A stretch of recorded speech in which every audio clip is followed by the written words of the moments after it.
know how many mass shooters there have been in America. The political assassination of right-wing influencer and podcaster Charlie Kirk has opened a raw wound in the social fabric of America. Over the weekend, there were fierce views exchanged on social media by folks on both the left and the right. Left-wing posters on social platforms were reveling in Kirk's death and suggesting that he got what he deserved. On the right-wing side, initially there were expressions of grief and shock, but soon enough there were open calls for political reckoning and for vengeance. There were ominous proclamations that America was on the brink of civil war. Governor Spencer Cox of Utah provided new information about the background and the political leanings of the 22-year-old suspect Tyler Robinson, who has been arrested now by the FBI. The governor said that Tyler had a leftist ideology and that he had also been in a romantic relationship with his roommate, who the governor claimed was in the process of transitioning from male to female. Tyler Robinson was a very normal young man who appeared to have been radicalized sometime after he dropped out of college and then moved back to his hometown in southern Utah. But the governor gave no further details. He does come from a conservative family, but his ideology was very different than his family, and so that's part of it. We do know that the roommate that we had originally talked about, we can confirm that roommate is a boyfriend who is transitioning from male to female. Charlie Kirk was outspoken on a variety of hot topics: race, gun control, abortion rights. He spoke in ways that often stoked controversy. A conservative Christian, he was also an outspoken critic of gay and transgender rights. He used to debate those who were opposed to his views on college campuses. That's how his company, Turning Point USA, became famous, and Kirk became a close Trump ally. Our 18 to 22-year-olds. Ideological opponents often challenged Charlie Kirk on his anti-transgender views when he visited college campuses to engage students in an open-air debate.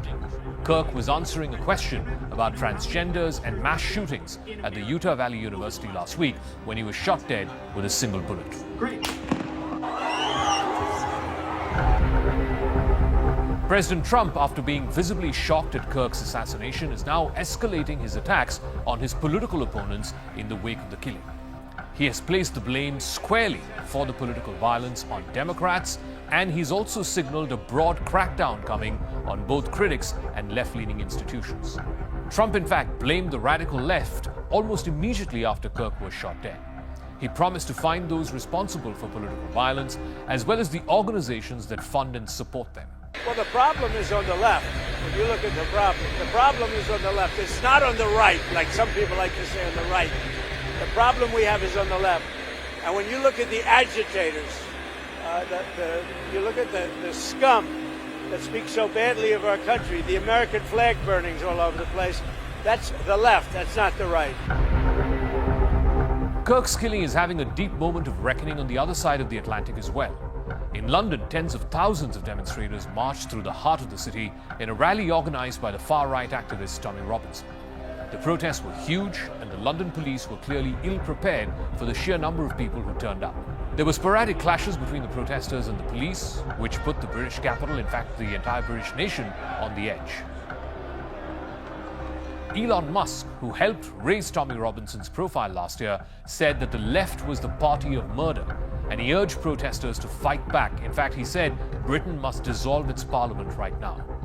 Clearly, he was also referring to the killing of Charlie Kirk on the other side of the Atlantic, which was reverberating at the weekend London protests. And then you see how much violence there's on the left, with our friend Charlie Kirk getting murdered in cold blood this week, and people on the left celebrating it openly. The left is the party of murder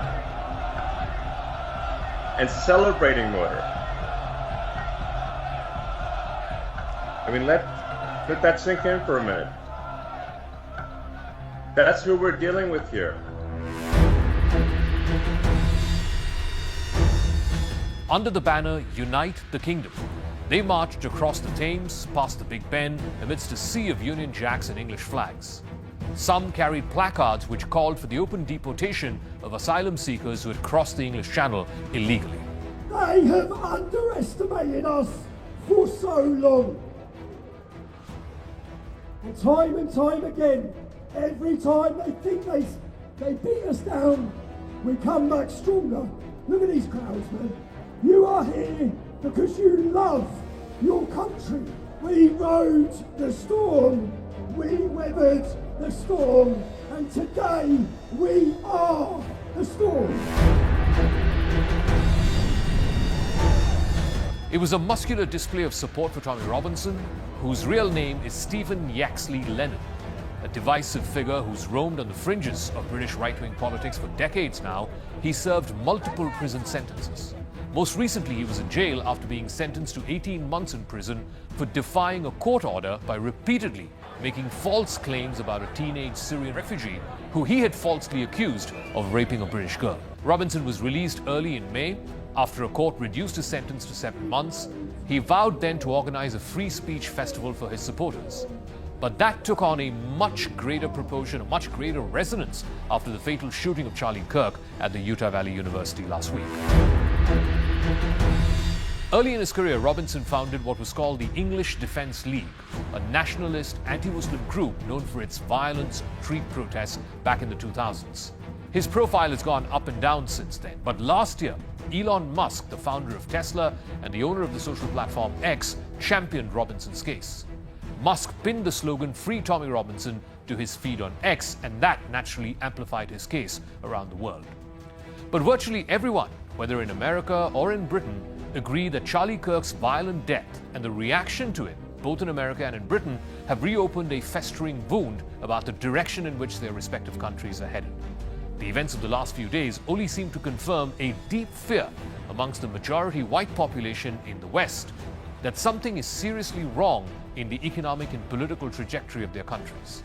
In America, it was not just about gun violence.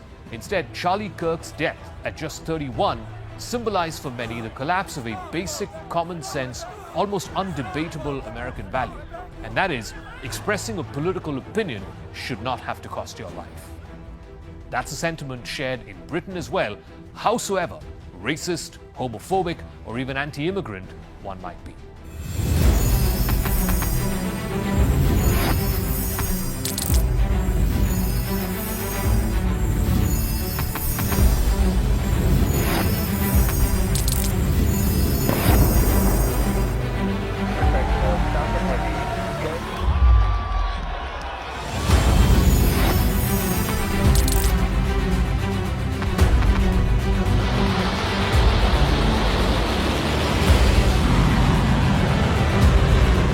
Been fighting so long and so hard that they don't know what the they're doing.